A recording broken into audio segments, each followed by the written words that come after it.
Profile update time! Ooh, here we go.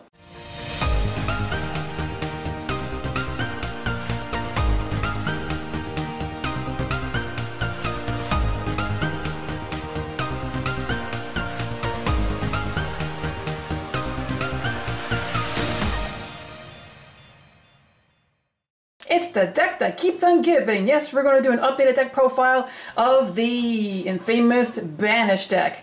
My husband, this is his favorite deck to play. I built it for him quite a while ago. He's tweaked it over the years. He did try to do a updated profile video, but it ran for 30 to 40 minutes long, so I figured, okay, I'll do it a lot quicker, give you guys a gist of it, but there's some cards that he really wants to talk about, so those would be videos that he can do for another day. But anyway, without further ado, let's get to the profile. First, we're going to start off with the monsters. We're going to start with 3 Grand Manju, no need to explain. This guy, I'm sure you've seen him all in a bunch of other Banish decks, but this is not the main star of the show, but we all know that this guy gets pumped up due to the number of monsters that are banished. So you can one-punch your opponent with this guy, but that's only if the circumstances require it.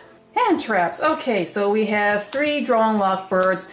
A lot of decks rely on searching, so if your opponent were to add a card from your deck to their hand, just discard this and that will lock them out for the rest of the turn. You can swap these out with anything else, like maybe an Ash, or these days the Ghost Spell is a really good option. So this is not required, but a hand trap to protect yourself or to disrupt your opponent is always a good idea.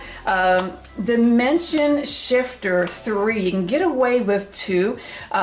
This is a card that's a good idea to side back and forth depending what your opponent is playing, because this is only good if you open up with it. And with my husband's luck, he tends to do that a lot.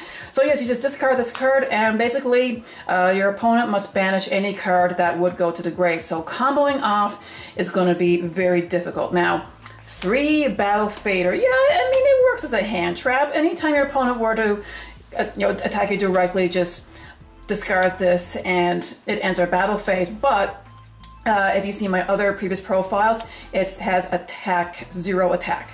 That's very, very important for the Infernal Tempest to go off. 3 Necroface. Be careful with this one. You can use 3, you can use 2, because if you're not careful, you can easily deck yourself out. So if Necroface is banished, you will have the mill cards from the top of your deck. Same thing with your opponent. So it can help deck out your opponent, which is another win condition of this deck. But if if you have this in your hand, you have a lot of banished cards. If you normal summon it, all the banished cards get returned to your deck. So it can be useful as a reset button. 2 Eater of Millions. I love this card. Excellent monster removal and is non-targeting. You can special summon this card by banishing a minimum of 5 from either your extra deck, your hand, or field. Doesn't really matter. I recommend the extra deck because you don't really utilize that. But when it attacks your opponent's monster, it automatically banishes them. Excellent, and of course, it is great for, well, banishing shenanigans. 2 Gizmex. 2 seems to be a good number. You can try 3, but you don't want to get too cloggy. Now, this is also a free special summon. If it's in your grave or in your hand, you can banish cards to get him out, and you can also banish even more cards to destroy your opponent's monster. So it is good monster removal. I prefer the Eater of Millions personally because it's non-targeting. It's almost a guarantee. But this guy, again, it allows you to banish more monsters, and, well, the removal is pretty good too. 2 Absolute King Blackjack. This is a new addition. This is not a card that I found personally.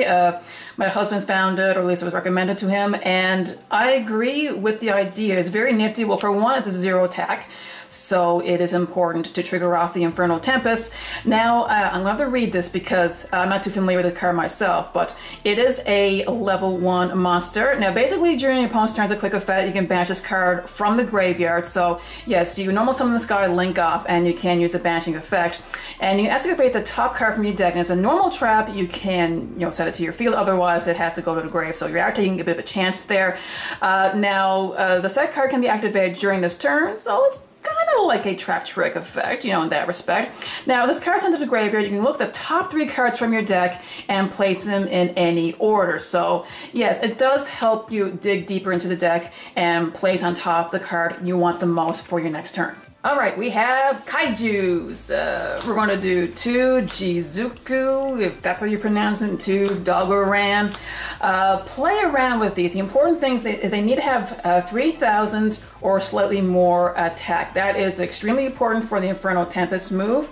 So nothing lower than that attack. You can experiment with this. You can try 3 of each, 1 or 3 of each. You know, it doesn't really matter. It's just critical to have 3,000 attack or a little higher. And Lava Golems. This allows you to get rid of 2 of your opponent's monsters. You just gotta be careful because you won't be able to do a normal summon on your side if you special summon this card. Still a 3,000 attacker, so what you want to do is special summon it in attack mode if you have the card you need to go for the Inferno Tempest move. Next is Magic. We love Magic, the star of the deck, Inferno Tempest. Man, if you haven't used this card against your opponent, just try it and look at their reaction. Because the first time I pulled on my opponents, they were like, what the hell is this? All it really is that if you take 3,000 or more damage, you flip this card. It is a quick play Magic card. And both you and your opponent must banish every monster from your deck and your grave. If you pull this off, your opponent, well, isn't going to have a lot to work with. And if they're playing Pendulums, this is a win condition, because if your opponent loses all of their Pendulum monsters, it's game. There's nothing they can do. So yes, this is definitely one of the win conditions. And also, where your opponent is lacking cards, it also helps deck them out. And of course, it's even worse if one of the monsters that you happen to banish is a Necrophase, hence why you gotta be careful with that card. One-dimensional Fissure, you're only allowed to use 1, just a permanent Magic card that anytime a card would be sent to the grave, it has to be banished instead. 2 Interrupted Kaiju Slumbers. This is a very, very nifty card. It's a card that you can swap in and out from your side deck if you need to, but it's very simple. You activate it, you destroy all your monsters, get out 2 Kaijus from your deck. It's an easy way to get those Kaijus out. And if you do have any more monsters, like any 0 attackers, well, you can get them out and attack to activate the Inferno Tempest. Now, draw power, we have a lot. We have 2 Pop Extravagance. You're almost never going to be utilizing your extra deck, save for a couple of monsters, and we have 3 of each, so you're not taking too big of a chance with this one. 2 Pot of Desires. This deck is pretty chunky, so don't worry about losing resources when you use Pot of Desires, but I would still only use 2 of these because you still have to be careful with decking yourself out. And 2 Allure of Darkness. There's quite a few dark monsters in this deck, so I wouldn't overly rely on this card, but it's, you know, both myself and my husband, it's gotten us out of some, you know, pretty big jams. Traps, not very many, but they could win the game pretty easily. So Macrocosmos, it's basically the same thing as Dimensional Shifter. It's a permanent trap card, and any card that would be sent to the grave, it is banished instead. 3 Evenly Matched. Oh my goodness, this is main decked. There's a certain someone at our locals that cannot stand this. Most people side deck, but this is definitely a main deck card because, well, if you're going second and your opponent has a massive board set up, okay, you go to battle phase, you drop this card, and bang, your opponent has to get rid of everything except for 1 card. Well, banish them, because the more cards that you can banish from your opponent's side, the better. Last but not least, we have 3 DD Dynamite. This card is alive and well. It's also another win condition. So all it really does is it burns your opponent for 300 life points for each card that's been banished. And that's why you want to banish as many cards as possible. Now, the sweet number is 27. If your opponent still has 8,000 life points, if they have 27 cards banished, bam, you flip this and you win the game. Okay, time for the extra deck. The extra deck has some uses, but you don't have to rely too heavily on it. So the first card is Linkuriboh. All you need is 1 level 1 monster to get him out. It's also really handy for using the effect of the Absolute King Blackjack. It's a way to normal summon, link up, and get the grave effect. And if you have to, I mean, Linkuriboh is still good defense, so you can still use a Battle Fader or even your Drone Lockbird to get it out if need be. One, Carla and Rushka, only requires one normal summon monster to get out, and it has 0 attacks. So if you have your Infernal Tempest set up and your opponent happens to have a 3000 attack beat stick, whether it be one of your kaijus, well, there you go. You can use this as an attack to trigger out the Infernal Tempest. One, Ivy Masquerena. She's basically here to turb out the Nightmare Unicorn, and Nightmare Unicorn can just bounce a card back to your opponent. Nightmare Phoenix, if you just need to link off and target a back row card. And Nightmare Cerberus, same sort of thing, if you need to get rid of a problematic card. 3 Relinquished Animas. This card is crazy in this deck, and you want to have 3 just to play it safe in case any of them get banished with the Pop Extravagance. This card is extremely useful with your kaijus. You only need 1 level 1 monster to get it out, so again with the Blackjack you can get the Grave Effect, which is amazing. But say if your opponent has a problematic monster, you can special summon the kaiju into a zone that corresponds with the extra monster zone. Summon Relinquish Anima, activate the effect, and you can take the kaiju. So if your opponent has nothing on their side of the field, well, you can go ahead and swing with the 3000 or more attack, depending on which kaiju monster that you use.